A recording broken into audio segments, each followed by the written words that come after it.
AW Learn is Advertising Week's year-round video-on-demand continuing education platform. Doesn't matter how many times you fail, you only have to be right once.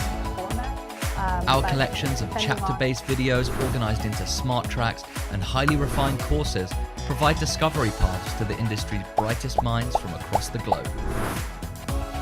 The solutions are now widely available. AW Learn features best-in-class thought leadership, the latest industry trends, and indispensable knowledge that will supercharge your professional development.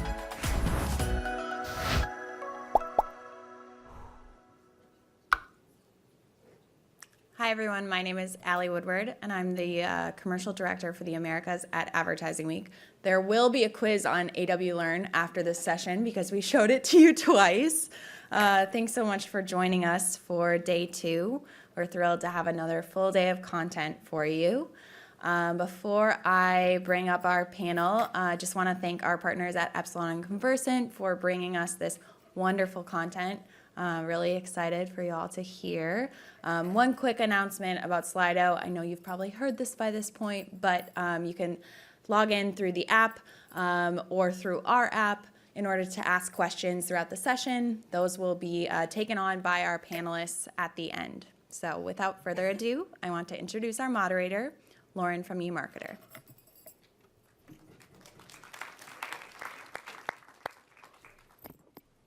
Hi, everyone. I want to now invite up the group of panelists that will be joining me for this great discussion on customer KPIs. First, we have Rob Cosentino. He's the SVP of Strategic Consulting at Epsilon. Orchid Richardson, VP and Managing Director of IAV's Data Center of Excellence. And Katrina Boisson, Marketing and Customer Experience Strategist for Watson Customer Engagement. And then last but certainly not least, we have Lee Boykoff, SVP of Digital, A&E Networks. Where am I going? All right, guys. Welcome. Thank you.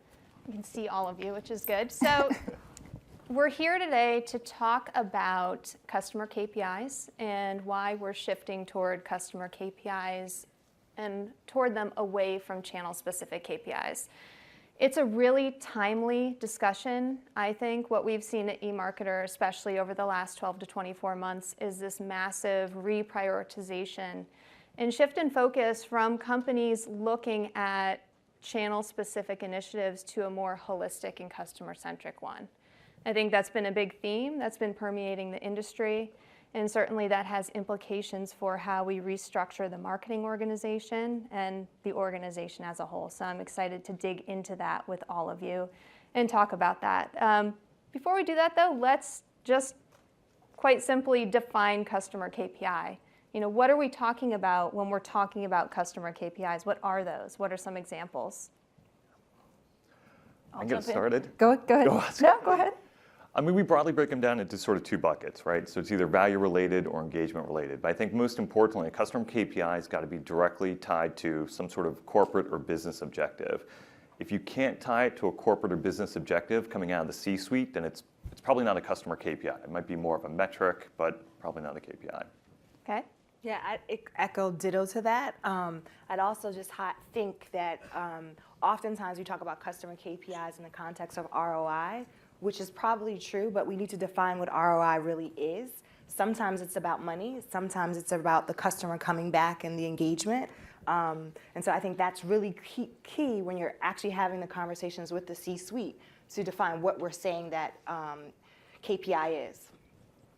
And I guess I would just say that they're metrics or KPIs that help you understand and optimize the customer experience, so that end-to-end customer experience. And as opposed to, although it's critically important because you won't succeed otherwise, to understand the value the customer is delivering to you, I think customer KPIs are about the value that you're delivering to your customer. So satisfaction, engagement, that kind of thing. Okay. I agree with all of those points. I think there's a human centricity element here, right? Brands want to connect with humans as people. And channel-specific KPIs are very easy to measure, but really they don't reflect that true human experience that people are having with your brands. I think the other piece that's important here in defining ROI is to think about short-termism as a disease and recognize that building a relationship with a customer takes time. And many of the KPIs that you should focus on are leading indicators of ROI, and that ROI may not deliver for several quarters or years. Great point. Great. So a lot of good phrases and words baked into those responses. End-to-end customer journey, customer experience, ROI, value, business objectives. I think it's important to back up and remember that when we're talking about customer KPIs, what we really are talking about is creating this type of customer experience and really understanding the value that we're bringing to our organization, whether that's a monetary value or an improved value in terms of how our customers feel about us from that lens. So what are you guys seeing? How important has this concept of customer experience really become at the organizational level? I'll start. Oh, sure. I'll lead it off. I mean, interesting enough, if you look at the IBM CMO report, which just came out a couple of months ago, right? So there's 5 sort of like big strategic imperatives for all CMOs, and 3 of the 5 are just around customer experience alone. I mean, we're seeing this across the board with all of our clients looking to solve for this. Yeah. One of the things that we've been looking at the IAB is this direct-to-consumer economy and how these brands are growing and building and really taking over a number of the incumbent brands. They're really focused on the user experience and creating that affinity with the customer beyond just the product that they're selling. So you see it in brands like Away Luggage or Dollar Shave Club. They're really creating a lifestyle versus just here's a product, I'm going to sell it. They're trying to understand where their consumer is wherever they are in that journey. I think the frustrating thing is we've been doing those C-suite studies for a lot of years, and every year customer experience is at the top, and we don't seem to be making progress. Certain organizations are standouts, they're making a lot of progress, but it just sort of underlines the fact that it's really hard work, which is, I guess, why we're talking about it, right? Right.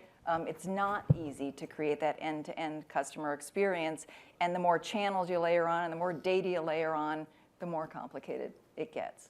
But it's the differentiator these days. It is, and I think to your point, Orchid, it's a necessity now that we have all of these disruptors that have really hit the space, that really understand their customers, that are creating this lifestyle. And so it becomes absolutely critical. Katrina, it's true. It's something we've been focusing on for a long time. I think in terms of the companies who are able to do this across all phases of that end-to-end customer journey, it still is largely early days. It's a struggle. It's a challenge, right? Lee. I think one of the things that I'm watching really closely is business model shift toward more subscription-oriented products and services. Yeah. And I think that is actually forcing organizations to think differently and reprioritize and really understand the mechanics that lead to churn. You know, why are our customers signing up, subscribing for some period of time, and then maybe cycling out? And often the responses that we get back do tie to customer experience. And that in some ways gives ammunition to go to the C-suite and say, customer experience is no longer just a talking point. It really has this quantitative monetary value on our business. It's not warm and fuzzy. It's not just you should do it, you have to do it. That's exactly right. How are you seeing companies make that case? This is a question I get all the time at eMarketer. People understand that shifting toward customer KPIs, focusing on customer experience is really important. The challenge is we don't know how to get everyone on board. How do we sell that up to the CEO? How do we sell that through the organization? I really think it's about taking a data-centric approach, right? So it's talking to the C-suite and showing them the data that works. A perfect example of that is Unilever bought Dollar Shave Club in terms of, you know, the subscription model, understanding it, and they bought it for $1 billion. And the reason that they did it was because the smart people in the company, or the disruptors within Unilever, were willing to make the case using the data and presenting how to grow the brand. Where do we find our next customer from? How do we create loyalty? So I really think it's about leading with the data first and really taking a data-centric approach to how you're communicating to the C-suite. Yeah. I'd say one of the things we see, it's sort of, you know, there's this relationship between 3 components, right? So it's the corporate objectives coming out of the C-suite. CMO's got to make some case. He's going to be investing millions of dollars to solve for some sort of customer experience problem. And then you've got customer level KPIs. So all three of those are sort of intrinsically related, and you sort of need all three of those, especially the customer KPIs, to prove out the model of the investment. So. Yeah, I agree with the data point 100%. From my own experience leading a marketing organization where I had a CEO who said, sales are sort of flattening out and it's an acquisition problem. Go find more customers. And when we looked at the data, we found out we had a leaky bucket. And really that was the impetus to sort of dig in and understand who are the most valuable customers, why aren't we retaining them in the way that we should, and what's it going to take to accomplish that. But it started with the data quantifying the problem. It's interesting when you think about it in that perspective. I think a lot of companies do initially think, oh, we need more customers. We need to fill the pipeline. We need to get more people in. But when you really do think about that end-to-end customer experience, and we understand that it doesn't just stop at the purchase, we have to really foster the loyalty and hopefully some advocacy in there as well, then it really does become about that entire holistic customer experience, that entire relationship that your customer has with your brand. From a customer KPI perspective, that leads us to very tangible KPIs, right? We can look at revenue, we can look at sales, but we could also look at things like brand affinity and lifetime value and loyalty. Do you feel like for a KPI to be effective, it has to tie to actual revenue, or can we look at some of those other forms of ROI in terms of loyalty and lifetime value? Yeah, what we've seen with our clients is we've actually proven out if you can move some sort of customer engagement KPI, if you can move the needle on that, what we've proven out 6 to 12 months down the line is there's actually a direct relationship with moving a more value-based KPI. Okay. So you have to focus on the engagement first, recognizing that the increase in value will come. I think the key is that it's got to be actionable. Yeah. So, NPS is sort of gold standard. We talk about it all the time in the context of customer experience, but you need to be able to unpack it and understand if the Net Promoter Score is high or it's low, or it's, high with this segment, low with that. Why? Right. Can we unpack it and actually be able to take action? Otherwise, I think that the organization is not as motivated. Okay. In terms of unpacking it and taking action, I think one of the challenges comes from we're looking at the customer KPI, we're understanding what that means for the business, but now we have all these channel managers who are operating all of our marketing programs. We have other departments, right, who are involved in this end-to-end customer experience, who needs to understand what this KPI looks like for them. How are you seeing companies navigate this tricky relationship between the customer KPIs and the channel-specific KPIs, which on some level may look entirely different? Something about lifetime value is hard to translate to a channel like search or retargeting. What are companies doing to make this work? Well, I can start. I think, channel KPIs are incredibly dangerous, right? So what we've seen is most CMOs are looking to essentially create some sort of more customer-centric organization. And channel KPIs work in the opposite direction. So there's channel KPIs, there's compensation tied to those channel KPIs, and therefore it's incenting a very channel-specific behavior and decision-making. And all that leads to sort of like re-entrenching sort of like channel or product-based teams within a marketing organization, which is the exact opposite of what a CMO is trying to do. So they are very dangerous. And I think resetting the expectation of sort of when and how you make decisions off of channel KPIs is one of the first things that can be done. Yeah, and I'd even go a little farther to say that you really have to tie the channel KPIs to the overall organizational goal, right? So it doesn't make sense to pay someone a bonus or whatever the incentive the employee has to meet their channel KPIs if it doesn't lift the overall organization and it's not moving forward with their customer retention or growing new products or finding the next customers. So it really is important to define what the channel KPIs are in connection to what the overall organizational KPIs are. And, I would add, I don't think that the KPIs are necessarily always in conflict. And you mentioned search and retargeting, right? Sure. So it is in no one's best interest to retarget a customer who's already converted. or a prospect who's already converted. I think as consumers, we see this all the time. You get hit with some sort of abandoned shopping cart campaign, but in fact, you weren't an abandoner. You actually already converted. There's some sort of lag in the ecosystem. The person who is leading your retargeting channel doesn't want that impression delivered. It's not making them look good. And so I agree that sometimes channel-specific KPIs will create friction and pull against the overall organizational objective. But often it's really just thinking about how your data flows through the system. Another example that I've seen is when you do a search to unsubscribe or to cancel or return a product, and then the acquisition team hits you with a paid link that says, come sign up for this product. Right? Again, I don't think that paid search manager wants that ad showing in that moment. So there are some easier solves to thinking about the customer journey.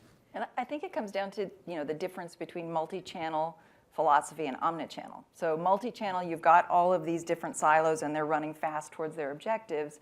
Whereas omnichannel, it's that idea that every channel knows what's happening in the other channel, so that you don't have that retargeting ad, a wasted impression, or sort of tone deaf as far as the customer is concerned. And that takes a lot of effort, right? You have to have the people in the organization aligned to work in that omni-channel capacity. You need the technology to talk to each other. The technology needs to know this person converted, don't show them an ad. And the data as well also needs to be aligned. I think this is what makes this so tricky, is that there's those three pieces of this puzzle that really need to fit together. And oftentimes the reality is you have trouble making them fit together. That's especially true when you're looking outside of marketing. And again, when we're looking at the end-to-end customer experience, we realize that marketing oftentimes only touches certain phases of that customer life cycle. If you're looking to cancel or you have a problem, you're probably looking for customer service, right?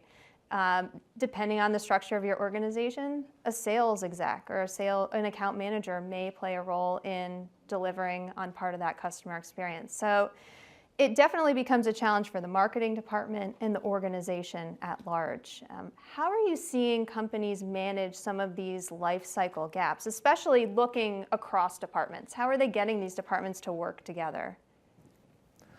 It's probably two things. I think one's identification. So Yeah. we've worked with clients and we've said, okay, what are all the ways that you're sort of engaging with customers? And they come back with a list of 100 campaigns or programs. And then we do an audit and find out there's more like 200. But if you match them up against a pretty robust life cycle, anywhere from 15 to 20 different life cycle phases, in most instances, about a third of those phases are left completely empty. So just understanding where the gaps are, first and foremost, are important.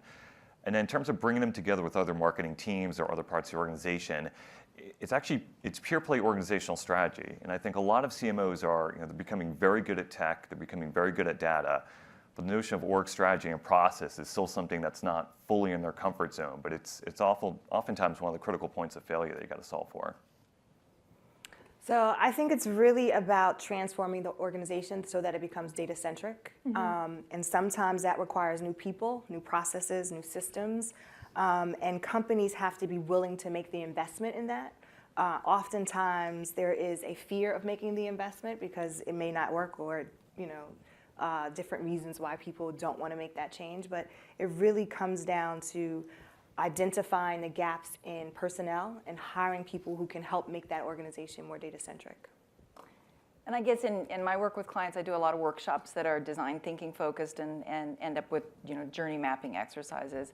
And that's a really valuable exercise as long as you get that cross-functional, cross-organizational representation in the room. So it's marketing, it's sales, it's service, it's IT, it's the analytics folks, so that they can kind of begin to build consensus around the experience that they want to deliver, and then walk out feeling like this isn't the marketing's flavor of the month project. Right. We're all invested. The key then becomes operationalizing that journey map, so it's not just the pretty mural sitting on the wall. Yeah, it's cultural, and in order to be successful, you need leadership to buy in. It can't just happen kind of at the ground level. Yeah. We're at an interesting point in the digital advertising and marketing space today where I think a lot of things are coming to a head from a cultural perspective. and for organizations to continue to pivot and shift. It isn't, we talk a lot about the technology and the data and making sure that we're on top of it, that we understand it, that we can put it together. We're trying to fill those holes and hire the right people, but I think, that organizational structure and the human capital is such an important piece of this that I think sometimes gets left on the table. And we see that with customer experience. We see that in a variety of other areas of digital advertising and marketing. So I think, this is really step one, right? You can invest in all these systems, you can get the right data, but if you don't have the people who have set this up to follow through, if you don't have a realigned bonus structure and compensation structure, then it's just going to fall flat. Actually, a quick note on that. It's really about protecting the investment, right? So most people are, most SVPs and above are investing in sort of marketing data and marketing technology, right? But if you don't solve for the people and you don't solve for the organizational strategy, you get low adoption. If you get low adoption, what you do is you've got somebody in the C-suite that just spent millions of dollars on something and it's not taking. All of a sudden now they're at risk. So solving for those softer issues around people and process are critical to proving the ROI. Right, and I think it's, to the people point, it's making sure that everybody understands that they're tied to the data, right? So like, even if you're making a marketing decision, you should be data-driven marketing. Or if you're making a hiring decision, it should be data-driven HR. Like, it's really important that data doesn't just live with the data analyst in some room down the hall that nobody ever talks to and sees as a problem, but everybody owns that relationship with the data and using it to drive the business. So it truly is a new approach, a new culture. It totally is a new culture, Yeah, absolutely. and to your point, Katrina, about the journey mapping, that's having everyone in the room. In all of these situations, you're having every piece of the organization buying in, not looking at this as a marketing-specific tactic, because it really isn't just about marketing. Right. Yep. Exactly. In the presentation that we saw before this, there was a quote from FCB about how good advertising is written from one person to another. And when we think about the customer experience and the customer journey, I think the promise of digital advertising and marketing is trying to have that one-to-one relationship, that one-to-one customer mapping. For this type of customer-centric approach to work, do we need that real, identifier, that single customer identity to make this work? Or can we do this even if we aren't really sure of who that customer is in all of these different touch points and channels? I think today most organizations are struggling with getting to that sort of that omnichannel experience just within sort of like directly attributed or more marketing-based channels, right? Yeah. And they're still working very hard just to solve that. Then you add in the advertising or essentially sort of the anonymous space, and that's really when you need it. I mean, you need some sort of bridge solution to link sort of like the non-PII with the PII data. So there's a lot of gains to be made today, but eventually you do have to solve for that, especially if you want to integrate it with sort of unknown in advertising. Yeah, I'd say 100%, 90% of what we're doing at the data center today is helping marketers define that identity and across media, across channel, whether it's working with big companies like a LiveRamp or working with a Media Map, really trying to figure out how do we find that user and know who we're talking to, because it's so critical, that one-to-one connection in terms of how you grow your business moving forward. I mean, I think sometimes organizations get really focused on that golden record or single customer view, one place where everything lives. Yeah. And whenever people start sort of moving down that master data management path, I encourage them, but say that shouldn't stop you from getting started, because there are lots of other ways to leverage data where it sits right now, access it, and begin to build an understanding of who you're talking to without maybe having that golden record, which could take you longer than painting the George Washington Bridge, and you start over again. Yeah, I think about it from the perspective of relevancy and communication. So, at A&E, we have a portfolio of brands, A&E, History, and Lifetime. Each of those brands has sub-brands, which we think of as individual TV series or franchises. And when a consumer opts in to have a relationship with us, it's likely that they have an affinity for one of those sub-brands, but they're not necessarily interested in hearing about all of the different shows on all of our networks. And so we're moving from a place of batch and blast to that one-to-one customer relationship. That said, there are many, many gaps in the data ecosystem that prevent us from having a single identifier at every touch point. The number one way that we touch our viewers is through traditional television, and that is not a one-to-one mechanism with data collection enabled at the census level. Right. We talk to our viewers in walled garden environments that don't allow us to sync IDs. So the way that I've approached it is to say, how do we get more relevant tomorrow than we were yesterday? Yeah. And not obsess over putting everything against one single database with a single identifier. Yeah, and relevance is not the same as personalization. I mean, you don't have to say, hi, Lauren, or something else. But right. You can still be relevant. I think that's a great point. You don't necessarily have to have that one-to-one relationship to still be very relevant and deliver a powerful customer experience. All right. One question I have about that has to do with the future of getting at some of that information and customer data. I think we are entering a time where we've seen studies that suggest that consumers are increasingly distrusting of how companies are handling their personal information. In certain cases, and marketing would be included, at times they can be reluctant to share information with companies if they're not sure how companies are using that information and what they're using it for. In the European Union, we have GDPR, right? This is exactly getting at some of this concern and trust that consumers have had over the last several years that's built. We now have in California the Consumer Privacy Act that in 2020 will enact some sort of GDPR-esque type rules and regulations over how companies handle and collect consumers' information. What are the potential implications of this from a customer experience perspective? Are there things we need to be thinking about as companies as we move forward into a world where realistically it may be harder on some levels to understand who our customers are in all of these different channels? I'll take the glass half full perspective and say that GDPR and concerns about privacy, it just makes customer experience that much more of an imperative, coming back to one of your earlier questions. Yeah. Because if you as an organization, as a brand, can truly demonstrate that there's an exchange of value, give me your data, let me use your data, and I promise you what you get in return is going to be relevant and meaningful and not spam.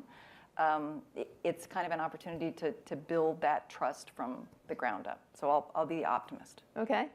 Yeah, I think I'm fall in the optimist category also. It really is about data being transparent with the consumer and how they're doing, what you're doing with their data. You can see that from within the direct brand economy. Consumers are voluntarily sharing their first-party data with the brands because they understand the value proposition that happens when they're able to talk directly to their customer. And because they value talking to their customer, they protect that data at all costs to make sure that they're not jeopardizing that relationship. And really, when you think about it, when you look at how the digital ecosystem is growing, that one-to-one relationship with the brands and the customer, knowing that there's a trust there, if that goes away, that whole economy collapses. Yeah. And that's really what GDPR speaks about, right? It's about making sure that the consumer has raised their hand to say they want to participate in this digital landscape and reminding them along the way. And from a relevancy perspective, I think it's hard to want to establish a relationship with someone who doesn't want to raise their hand. Right. So the long term, this can be a very good thing for companies who really put this into practice and lead with this vision of creating value for their consumers and being open and transparent about what that actual value is. Next 12 to 24 months, the road ahead, expectations, positive things that should come, continued struggles. What are you guys thinking? Go ahead, Rob. I was going to say, there's a lot of work to be done, right? I mean, we've seen some of our clients make sort of like truly heroic efforts at solving sort of critical customer experience issues in a short amount of time. And, we've seen them sort of move a marketing organization faster than I think I've seen marketing organizations move in the past. And even then, we're only solving probably about 20 or 30% of what ultimately we've got to solve for CMO. So I think it's picking up speed. I think we're making a lot of progress. I think there's still a lot of work to be done out there, but I'm overall very optimistic. I like where things are going. Good. I think I'm excited about the next 24 months, especially as a lot of the incumbent brands become smarter about how to use data. So it'll be interesting to see how that evolves the ecosystem even more. I think that right now they are waking up in terms of recognizing that the direct-to-consumer economy is something real that they need to take advantage of. So I'm excited to see how that's going to force the incumbents to change and be better. Great. I think the consumer expectations are evolving, and I think relevancy and personalization are generally expected now of large brands. Yeah. And that's going to force incremental investment. I think what I'm really fascinated by is the connection of digital data points to historically what have been offline data points. Smart TV is an area that's sort of near and dear to my heart, but I also look at brick and mortar retail. Yeah. And it looks like that's an area that's ripe for innovation and ripe for more relevancy-focused solutions. Great, thanks, Katrina. Nothing to add. Awesome. Questions? I think we had some questions come through. We did. So, panelists, let's start with this one. What bonus structure have you seen work the best to incentivize cross-functional teams to focus on improving customer KPIs? So are there certain structures or compensation models, if any of you have experience with this, that you've seen that seem to motivate everyone to play nice? Yeah, there are actually. We've seen this in sort of a handful of cases, and I think it's picking up sort of a lot of attraction. But you're basically de-emphasizing a lot of those very channel or tactical-based KPIs, and you're working towards a common set of sort of customer-level KPIs, right? And you're actually incenting various marketing and advertising teams to start stitching together that customer experience across team. And from a comp standpoint, you actually reward them on sort of like checking off the box and sort of making those initiatives happen. So we're seeing it. It's a distinct change in behavior once you implement those. So it's a lot of fun to watch. Yeah, so in my prior life, prior to joining IAB, I used to run sales teams. And one of the things that was always a challenge is that the sales team was motivated to sell something, right? And they had to sell regardless. And they sold regardless of whether or not it could be delivered internally.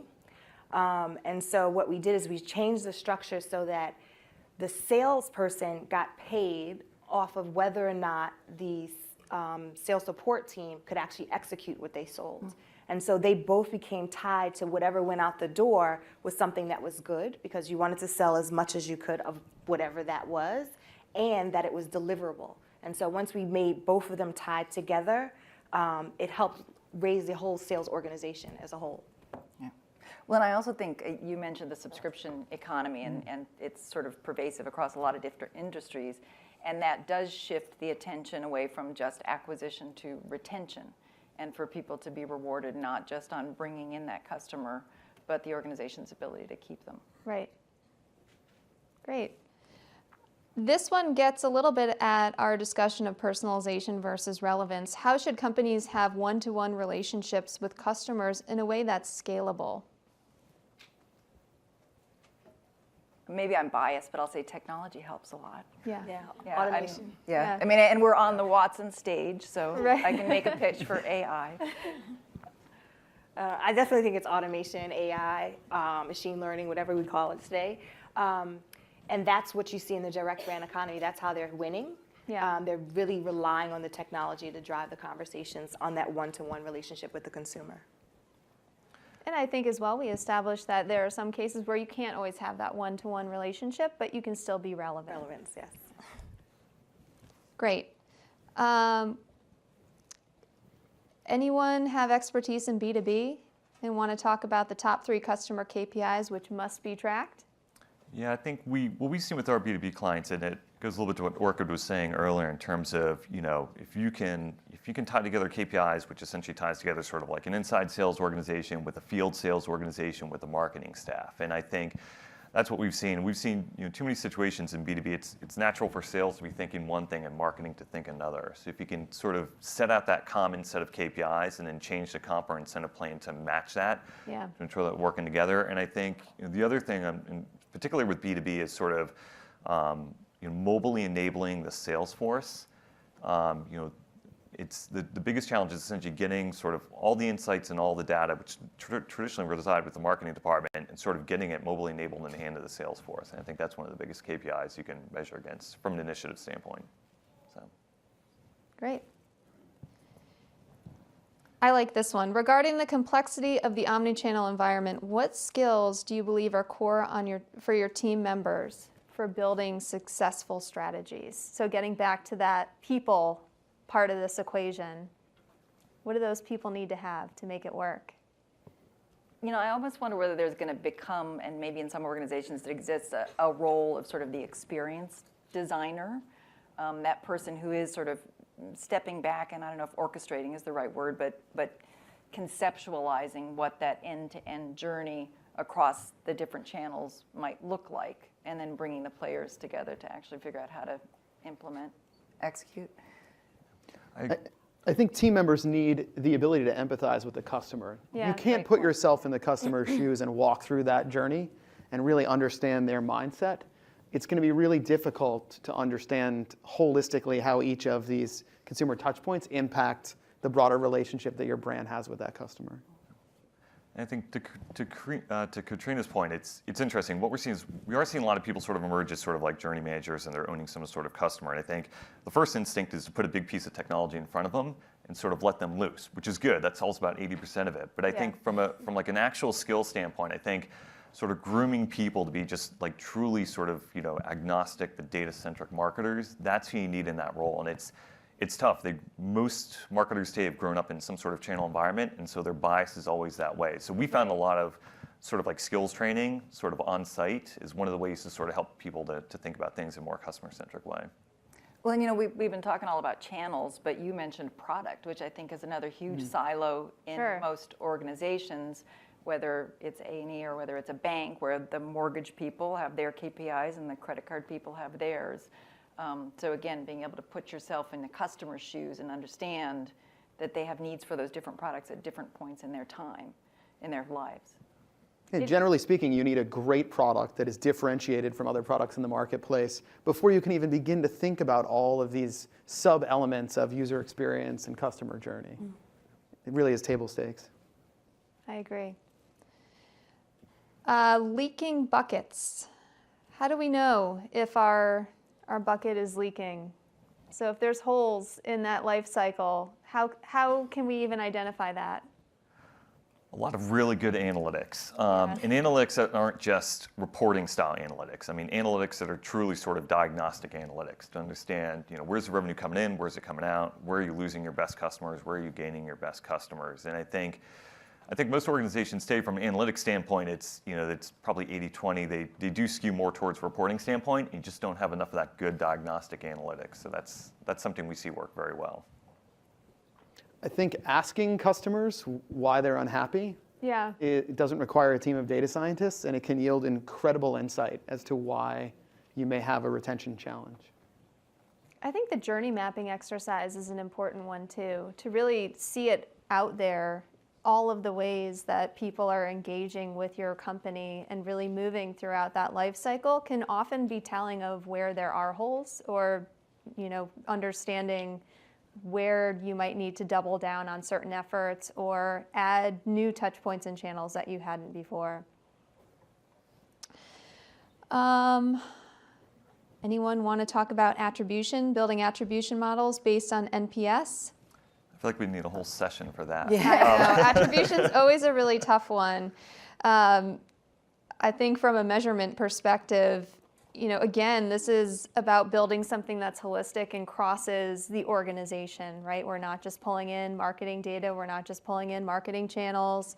We really are looking at all of the different data points that we can get from across the organization to see how all of this is playing together and what the true effect is. I love that you use the word holistic, because one of the common flaws in attribution modeling is that there is some sort of customer touch point that's simply not incorporated into the model. Yeah. And so then credit gets shifted around inappropriately. And there's some channels that are almost impossible to measure. Sure. So that's where I think the hybrid of sort of the media mix modeling of yesteryear and the attribution modeling of today can complement each other really nicely. Great. Thank you so much for chatting with us today. This was great.